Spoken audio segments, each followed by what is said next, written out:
नमस्कार दोस्तों। किसी मुकदमे में या किसी मामले में किसी आम व्यक्ति की राय कब सुसंगत होती है, यह आज हम जानेंगे। हमने जो पिछला मेरा लॉ का लेक्चर था वो विशेषज्ञों की राय से संबंधित था, जिसमें यह बताया गया था कि विशेषज्ञों की राय कब सुसंगत होती है। वर्तमान में हम इस समय जो पढ़ने जा रहे हैं वो आम व्यक्ति की राय है, जो भारतीय साक्ष्य अधिनियम 1872 की धारा 48 से लेके 50 में समाहित है और वर्तमान भारतीय साक्ष्य अधिनियम 2023 जो हमारा है उसकी धारा 42 से लेकर 44 में समाहित है। तो आज हम समझेंगे धारा 42 भारतीय साक्ष्य अधिनियम 2023, जो हमारी पुराने भारतीय साक्ष्य अधिनियम 1872 की धारा 48 थी, जिसमें आज तक कोई डिफरेंस नहीं है, वही सब कुछ है जो पुराने सेक्शन में था। तो हम इसको समझेंगे। जो नवीन सेक्शन धारा 42 और पुराना सेक्शन 48 कहता है कि अधिकार या रूढ़ी के अस्तित्व के बारे में राय कब सुसंगत है। तो इस सेक्शन में कहा गया है जब किसी न्यायालय को किसी अधिकार या रूढ़ी के बारे में राय बनानी हो, तब ऐसे रूढ़ी या अधिकार के अस्तित्व के बारे में उन व्यक्तियों की राय सुसंगत है यदि इनका अस्तित्व होता तो वो व्यक्ति संभावित है उसे जानते हैं। तो इस सेक्शन को पढ़ने से हमको क्या मालूम पड़ता है कि अधिकार या रूढ़ी के बारे में हमको राय बनानी है कि किसी विशेष स्थान में वो अधिकार या रूढ़ी है या नहीं, तो उसके बारे में किन लोगों की राय सुसंगत होगी? जो उसके अस्तित्व से परिचित होंगे। तो अस्तित्व से परिचित व्यक्ति कौन हो सकते हैं? जो उस क्षेत्र में निवास करते हो, जो उस ग्राम में रहते हो, जो उस स्थान में रहने वाले हो, तो वहां की अधिकार या रूढ़ी के बारे में, परंपरा के बारे में उनको ही मालूम होगा। तो कस्टम या राइट के बारे में यहाँ पर बात चल रही है। आप लोगों ने जूरिस्प्रूडेंस पढ़ा होगा, तो उसमें अधिकार, रूढ़ी या प्रथा के बारे में पढ़ा होगा। रूढ़ी जो हमारी होती है, यानी कस्टम जो होता है, वो क्या होता है? वो कस्टम हम उसको कहते हैं, रूढ़ी उसको कहते हैं जो काफी प्राचीन काल से समाज के कई सारे वर्गों के द्वारा, समाज के लोगों के द्वारा अपनाई जाती रही है और उसका निर्वहन किया जाता रहा है, और धीरे धीरे उस अधिकार या रूढ़ी ने कानून का रूप ले लिया है, तो वो कस्टम बन जाता है। और वो रूढ़ी जिसको कानूनी मान्यता प्राप्त हो जाती है, वो एक प्रकार का व्यक्ति का अधिकार बन जाता है। भारतीय संविधान के अनुच्छेद 13(3) का में रूढ़ी के बारे में बताया गया है। जब हम जूरिस्प्रूडेंस पढ़ते थे तो हम ऑस्टिन की और हॉलैंड की डेफिनेशंस पढ़ते थे, जिसमें बताया गया था कि रूढ़ी हम किसको कहेंगे, प्रथा किसको कहेंगे। तो प्राचीन होनी चाहिए, निरंतर होनी चाहिए, शांतिपूर्ण उपयोग होना चाहिए उसका, उसमें निश्चितता होनी चाहिए, संगतता होनी चाहिए, युक्तिता होनी चाहिए। तो रूढ़ी कौन सी होनी चाहिए? जो काफी प्राचीन काल से चली आ रही हो, निरंतर चली आ रही हो, उसका शांतिपूर्ण उपयोग होता चला आ रहा हो, यानी कानून में उसके प्रति कोई रुकावट ना डाली गई हो, है ना, उसमें एक निश्चितता हो, सर्टेनिटी हो। ऐसा नहीं है कि आज कुछ है, कल कुछ है, परसों कुछ, वो निरंतर वही रूढ़ी चली आ रही है ना। और संगत है, युक्ति संगत होनी चाहिए, वो युक्ति युक्त और रीजनेबल होनी चाहिए। ऐसा नहीं है कि भैया सर काट दो, बलि प्रथा जिसे चली जाती थी, सती प्रथा चली जाती थी, उस पर रोक लगा दी गई है। क्यों? क्योंकि वो संगत नहीं थी, युक्ति युक्त नहीं थी। तो कहने का मतलब क्या है कि अधिकार या रूढ़ी के बारे में यहाँ पर अस्तित्व के बारे में अगर राय लेनी हो न्यायालय को, तो किसकी राय सुसंगत होगी? जो उसके अस्तित्व से परिचित होगा। तो रूढ़ी या अधिकार मैंने आपको समझाया किसको कहते हैं। अच्छा, इसमें जो एक्सप्लेनेशन दिया गया है वो बात करता है इस धारा के लिए रूढ़ी या अधिकार से ऐसी रूढ़ी या अधिकार हैं जो व्यक्तियों के काफी बड़े वर्ग के लिए सामान्य हों, काफी बड़े व्यक्तियों के वर्ग के लिए सामान्य हो। यानी यहाँ ये विशिष्ट अधिकार या रूढ़ी की बात नहीं कर रहे हैं। ये सेक्शन किसी व्यक्तिगत अधिकार या व्यक्तिगत रूढ़ी की बात नहीं कर रहा। ये सेक्शन जो 48 हमारा जो है एविडेंस एक्ट का, या वर्तमान धारा जो हमारे नवीन भारतीय साक्ष्य अधिनियम 2023 की धारा 42 है, वो किसी व्यक्तिगत अधिकार या रूढ़ी की बात नहीं करती। वो ऐसे अधिकार या रूढ़ी की बात करती है जो व्यक्तियों के काफी बड़े वर्ग के लिए सामान्य हो। जैसे इसका इलस्ट्रेशन दिया गया है कि भाई किसी ग्राम में कोई कुआं है, उसमें जो पानी पीने का सभी ग्रामवासियों का अधिकार है, तो सभी ग्रामवासियों का अधिकार है, यानी ये क्या होगी? एक जनरल कस्टम हो गया। जनरल कस्टम हो गया, यानी सभी के लिए है ये रूढ़ी, सभी लोग उस रूढ़ी को फॉलो करते चले आ रहे हैं। यानी सेक्शन 48 या नवीन सेक्शन 42 किसकी बात करता है? सामान्य रूढ़ी की। सामान्य रूढ़ी यानी जैसे किसी गांव में रामलीला करने का अधिकार है भैया लोगों को, रामलीला वर्षों से प्राचीन काल से यहाँ पर आयोजित होती चली आ रही है ना। किसी नदी के पानी का उपयोग करने का अधिकार सभी ग्रामवासियों को या सभी शहर के लोगों को है। तो क्या है, ये सभी जनसाधारण को जो अधिकार प्राप्त है, जो जिस रूढ़ी का पालन करते चले आ रहे हैं, वो जन सामान्य की जो रूढ़ी है उसके बारे में सेक्शन 48 बात करता है। तो इस सेक्शन में ये कहता है कि जब कभी न्यायालय को किसी साधारण रूढ़ी अधिकार के अस्तित्व के बारे में राय बनानी है तो उस व्यक्ति की राय सुसंगत होगी। यदि ऐसे अधिकार या रूढ़ी अस्तित्व में होते तो वो व्यक्ति उस अधिकार या रूढ़ी से परिचित होता। तो भाई ऐसे अधिकार रूढ़ी से कौन परिचित हो सकता है? व्यक्ति, वह व्यक्ति परिचित हो सकता है जो उस ग्राम का निवासी हो, जो उस ग्राम में रहता चला आ रहा हो, या उस गांव का सबसे बुजुर्ग व्यक्ति हो, उस शहर का सबसे बुजुर्ग व्यक्ति हो। वो व्यक्ति निश्चित ही जानता होगा क्योंकि ये यहाँ पर बरसों से मेला लगता आ रहा है, तो उस शहर के लोगों को उस मेले की जानकारी होगी निश्चित। इस कुएं से पूरे गांव के लोग पानी पीते आ रहे हैं तो उस गांव में रहने वाले लोगों को जानकारी होगी।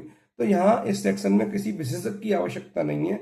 यहाँ कोई भी आम व्यक्ति जो वहां निवास करने वाला है, उस अधिकार या रूढ़ी से परिचित है, उसकी राय इस सेक्शन के तहत सुसंगत मानी गई है।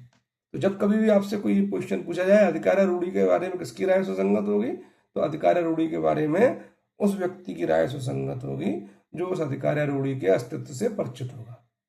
ठीक, अब चलते हैं हम प्रथाओं और सिद्धांतों आदि के बारे में राय कब सुसंगत है। ये हमारा सेक्शन 49 भारतीय साक्षरता अधिनियम 1872 का। जो नवीन साक्षरता अधिनियम हमारा 2023 है उसकी धारा 43 में है। तो जब कभी न्यायालयों को मनुष्यों के किसी बॉडी यानी निकाय, कोई निकाय है, संस्थान है, या कोई कुटुंब की प्रथा है, किसी खानदान की प्रथा और सिद्धांत है, किसी धार्मिक यानी रिलीजियस कोई संस्थान है, कोई चैरिटेबल संस्थान है, उसका क्या भाई नियम कानून है, उसके क्या शासन पद्धति है, उसके बारे में हमको राय बनानी है, या किसी विशिष्ट जिले या विशिष्ट वर्ग के लोगों के द्वारा जो टर्म्स उपयोग किए जाते हैं, जो पद उपयोग किए जाते हैं, शब्द उपयोग किए जाते हैं, उनके बारे में राय बनानी हो तो उस संबंध में ज्ञान का विशेष साधन रखने वाले व्यक्तियों की राय सुसंगत मानी जाती है। अब देखिए, हमको किसी मनुष्यों की किसी निकाय के बारे में कोई राय बनानी है, या किसी खानदान में क्या प्रथा है उसके बारे में कोई राय बनानी है, तो भाई उस खानदान में क्या प्रथा चली आ रही है, क्या परंपरा चली आ रही है, तो वो तो उस खानदान का व्यक्ति बता सकता है, या उस खानदान का कोई रिश्तेदार हो बता सकता है, या उस निकाय, मनुष्यों के निकाय के बारे में राय बनानी है तो मनुष्यों के निकाय में क्या प्रथा चली आ रही है, तो वो उस निकाय में काम करने वाले लोग वर्षों से काम करते रहे हो उस चैरिटेबल संस्थान में या धार्मिक संस्थान में, तो उसमें काम करने वाले लोग बता सकते हैं। अब कोई किसी एरिया में कोई शब्दों का यूज होता है तो उन शब्दों के बारे में, उन पदों के बारे में कौन लोग बता सकता है? जो वहाँ के रहवासी हैं, उनके पास ज्ञान के विशेष साधन हो सकते हैं। तो यहाँ मनुष्यों के निकाय, कुटुंब की प्रथा, सिद्धांत, किसी चैरिटेबल या खैराती प्रतिष्ठान, संस्थान, या किसी विशिष्ट जिले में उपयोग किए गए शब्द और पदों के बारे में राय बनानी हो तो उसके संबंध में ज्ञान का विशेष साधन रखने वाले व्यक्तियों की राय सुसंगत मानी जाती है। अब ज्ञान का विशेष साधन कौन रख सकता है? जो उस निकाय या उस खानदान से संबंधित व्यक्ति है, या जो उस रिलीजियस या चैरिटेबल संस्थान से संबंधित व्यक्ति है, उसमें काम करने वाला व्यक्ति है, उसमें काम कर चुका है वर्षों तक, या किसी शब्द और पद के बारे में राय बनानी है तो उस स्थान में रहने वाला कोई व्यक्ति है। जैसे अब मैं आपको एक बहुत अच्छा उदाहरण देता हूं। मैं वर्तमान में सागर की रेहली तहसील में सहायक जिला अभियान अधिकारी के पद पर पदस्थ हूँ। यहाँ पर एक नया शब्द मुझे कोर्ट में एविडेंस के दौरान देखने को मिला कि सब वातावरण हो गया है, हम लोगों के बीच वातावरण हो गया था और कोई बात नहीं। तो यहाँ वातावरण का अर्थ क्या है मैं तो नहीं जानता था। अब सामान्य व्यक्ति से पूछे तो वातावरण का मतलब एटमॉस्फेयर, भाई पचमढ़ी का एटमॉस्फेयर बहुत अच्छा रहता है, वातावरण, कश्मीर का वातावरण बहुत अच्छा, तो ये समझेंगे। लेकिन यहाँ वातावरण का अर्थ सागर की रेहली तहसील में है वाद विवाद हो गया, हक टॉक हो गई, आपस में एक दूसरे को अपशब्द कह रहे हैं, इस प्रकार से मतलब गर्मा गर्मी हो जाना, आपस में बहस हो जाना, उसको कहते हैं वातावरण। अब आप मोरना जिले में चले जाइए तो वहां भी हाउ शब्द का यूज होता है। हाउ शब्द का मतलब क्या होता है? यस, यस का मतलब होता है हाँ। तो अलग अलग जगह पर अलग अलग शब्द यूज की। भिंड में चले जाइए आप, वहाँ कहते हैं भाई तुमको कैसा लगा, तो उसका नीके, नीके का मतलब क्या है, अच्छा। तो इन शब्दों को कौन बता सकता है, इन शब्दों के बारे में किसकी राय सुसंगत मानी जाएगी, जिनके पास ज्ञान के विशेष साधन है। अब ज्ञान के विशेष साधन किसके पास हो सकते हैं, भाई जो वहाँ रहने वाला व्यक्ति है, डेली इन शब्दों को यूज कर रहा है, उन शब्दों को सुन रहा है, उसी के पास ज्ञान का विशेष साधन हो सकता है ना। या किसी व्यक्ति ने ऐसे शब्दों के बारे में कोई रिसर्च की हो, तो उसकी भी राय को यहाँ पर माना जा सकता है। तो ये हमारा सेक्शन कंप्लीट हुआ, सेक्शन 49 एविडेंस एक्ट 1872 और सेक्शन 43 भारतीय साक्ष्य अधिनियम 2023। अब हम बात करेंगे नातेदारी के राय के बारे में। तो नातेदारी के बारे में राय कब सुसंगत है, ये हमारा जो वर्तमान भारतीय साक्ष्य अधिनियम उसकी धारा 44 और हमारा जो प्राचीन भारतीय साक्ष्य अधिनियम 1872 जो है उसकी धारा 50 में दिया गया है। तो जब कभी हमको नातेदारी की राय बनानी हो कि भाई फला व्यक्ति की फला व्यक्ति से क्या नातेदारी है, उसके बारे में अगर न्यायालय को राय बनानी है तो उसके अस्तित्व के बारे में ऐसे व्यक्ति की राय सुसंगत है जिसके पास ज्ञान के विशेष साधन है। उस परिवार के सदस्य के रूप में या उस परिवार के मित्र के रूप में उसके द्वारा क्या आचरण किया जाता था उनके साथ, भाई पिता पुत्र के बीच में किस प्रकार का आचरण है, तो हम देखेंगे ना, उस व्यक्ति के आचरण के द्वारा व्यक्त राय सुसंगत है। तो कोई मित्र हो सकता है घनिष्ठ जो उस घर में आता हो, वो बता सकता है कि भाई इनमें पिता पुत्र के संबंध है। अब ये सेक्शन क्या कह रहा है, न्यायालय को किसी व्यक्ति के किसी अन्य व्यक्ति के साथ में क्या नातेदारी है इस संबंध में राय बनानी है, तो ऐसे व्यक्ति के आचरण द्वारा एक्सप्रेस की गई राय सुसंगत है जिसके उस कुटुंब के सदस्य के रूप में या अन्यथा उस विषय के संबंध में ज्ञान के विशेष साधन थे। तो या तो वो कुटुंब का सदस्य हो, तो कुटुंब का अगर सदस्य है तो वो नातेदारी में बता ही देगा कि मेरे पिताजी हैं, ये मेरे चाचा जी हैं, ये मेरे भैया भाभी हैं, है ना। या पति बता सकता है कि मेरी पत्नी है, पत्नी बता सकती है कि मेरा पति है, या उस परिवार का घनिष्ठ मित्र है।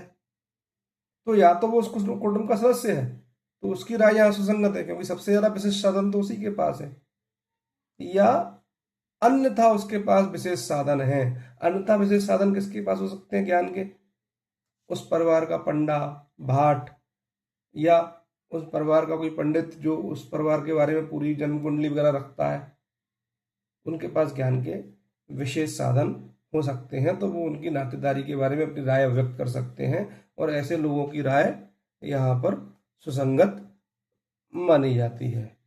लेकिन इसका एक प्रोविजो है, वो ये कहता है कि जो वैवाहिक मामले हैं वो तो हमारा वर्तमान भारतीय साक्ष्य अधिनियम 2023 है, उसकी धारा 82 और 84 में जो वैवाहिक मामलों में संबंधों को स्थापित करना है, उनके संबंधों में राय देनी है, तो विवाह साबित करने के लिए ऐसी राय पर्याप्त नहीं मानी जाएगी।